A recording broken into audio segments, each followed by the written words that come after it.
एलिया ने मिराल के दिल में जहर घोल दिया है। उसको हमारी किसी बात पे यकीन नहीं रहा। वो उसके हाथों खेल रही है। अब उसको कैसे यकीन दिलाएं कि वो जो सोच रही है वो गलत है। शक एक ऐसा जहर है जिसका असर सिर्फ यकीन ही बदल सकता है। जब तक मिराल को ये यकीन नहीं होगा कि हम उसके अपने हैं, उसके साथ सिंसियर हैं, तब तक उसे कुछ साफ नजर नहीं आएगा। कैसे कैसे दादी? वो एलिया को अपना खैरख्वाह और हमें अपना दुश्मन समझ रही है। उसको हमारी किसी बात पे कोई यकीन नहीं रहा। देखो, इस वक्त मिराल एलिया को सहारा समझ रही है। वो हमें अपना नहीं समझ रही। उसे कुछ दिखाई नहीं दे रहा।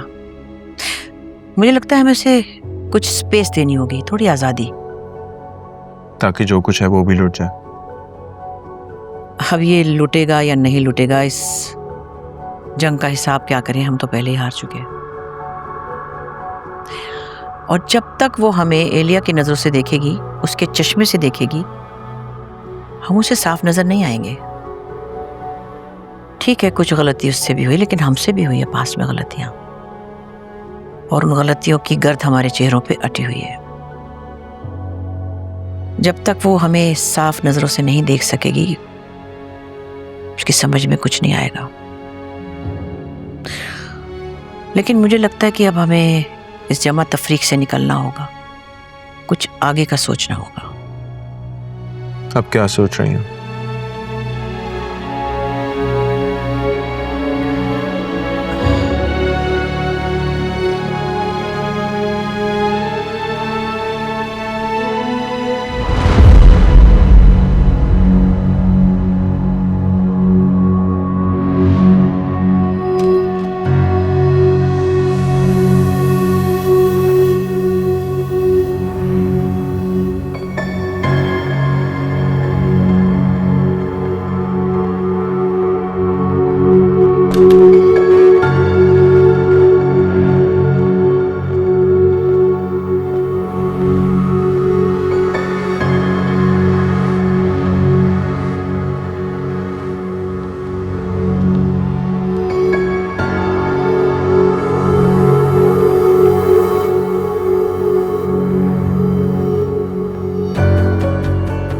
तुमसे सिर्फ ये कहने आई हूं कि जिस इंतकाम की आग में तुम जल रही हो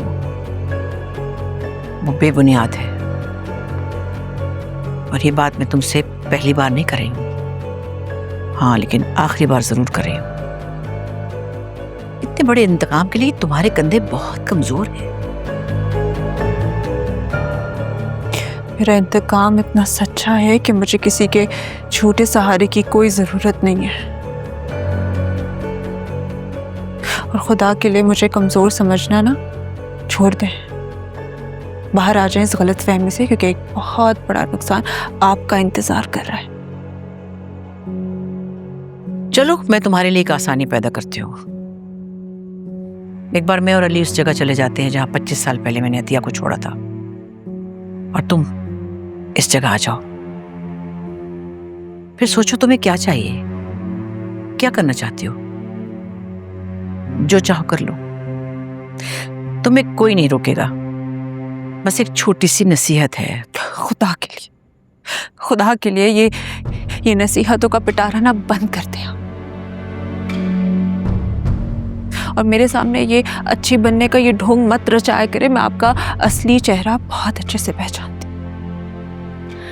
काश तुम समझ सकती कि असली और नकली में क्या फर्क होता है, तुम्हें पहचान होती। काश तुम देख पाती कि अली की मोहब्बत कितनी असली है। काश तुम देख पाती कि मैं 25 साल जिस अज़ियत से गुजरी हूं, जो जख्म मैंने खाए हैं, जैसे मैंने अतिया की जुदाई बर्दाश्त की, तो मैंने क्या सोचा था कि तुम मेरे लिए मरहम बन जाओगी। मैं इतनी बेवकूफ़ नहीं हूं कि मैं अपने माँ बाप के दुश्मनों के जख्म पे मरहम रखूंगी। मुझे सिर्फ अपना जख्म नजर आता है। गलत फहमी का जख्म है ये। अगर तुम चाहो तो मुझे और अली को थोड़ा सा मौका दो, ताकि हम तुम्हारे जख्म भर सके। लेकिन मैं ऐसा नहीं चाहती। मैं नहीं चाहती कि मेरा जख्म भरे कि इस पे कोई मरहम लगाए। मैं चाहती हूँ ये तब तक बहता रहे, रिश्ता रहे, जब तक मैं आपके हर जुल्म का हिसाब बराबर नहीं कर लेती।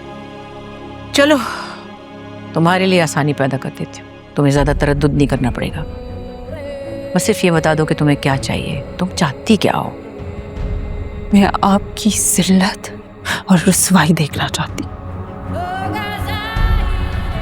ये पैसा, गाड़ी, घर, ये पावर, ये सब कुछ, ये सब आपकी ताकत है ना, मैं इसको छीन लेना चाहती हूँ। मैं आपको कमजोर और बेबस देखना चाहती हूँ। बेबस, लाचार, बेचारी, वो अजियत देना चाहती हूँ जो आपने मेरी माँ को दी। तो फिर खुद को ज्यादा मत थकाओ, मेरे कमरे में आ जाओ, मैं इंतजार करूंगी तुम्हारा।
सर जी वो हाँ बोलो याकूब। सर जी आप मुझे मुबारकबाद दें पहले। हाँ मगर किस बात की? अल्लाह ने मेरे घर बेटा अता किया है। माशाल्लाह माशाल्लाह, बहुत मुबारक है। थैंक यू सर जी। मिठाई ले।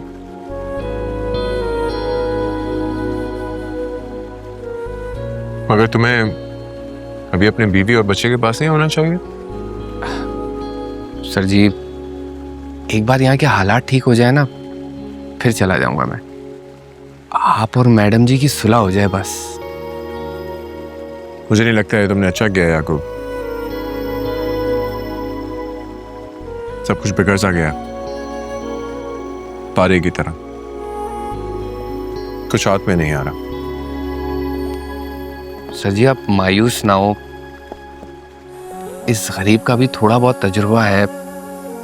मुझे यकीन है कि छोटी मैडम जी आपसे बहुत प्यार करती हैं। गलतफहमी है याकूब, मोहब्बत तो दूर की बात, वो मेरी मोहब्बत कबूल कर ले ये बहुत बड़ी बात है। कैसे दुख की बात है कि जिससे मैं बेपनाह मोहब्बत करता हूं, जिसके बगैर मेरी सांसें नहीं चलती, उसको मेरी मोहब्बत पे यकीन ही नहीं है।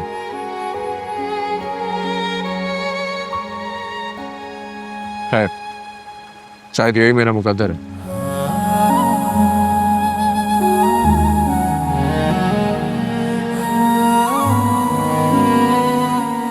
तुम अपने बीवी बच्चों के पास जाओ, मुझे अच्छा लगेगा अगर कुछ दिन वहां पर रुकोगे भी।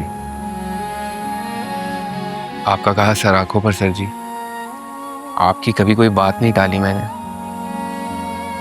लेकिन एक बार यहाँ पे सब कुछ ठीक हो जाए फिर चला जाऊंगा। आपसे पूछे बगैर चले जाऊंगा। खैर पूछे बगैर मत जाना। कभी नहीं।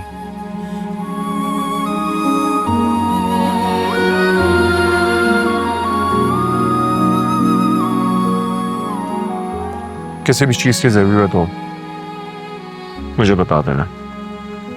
जी सर जी।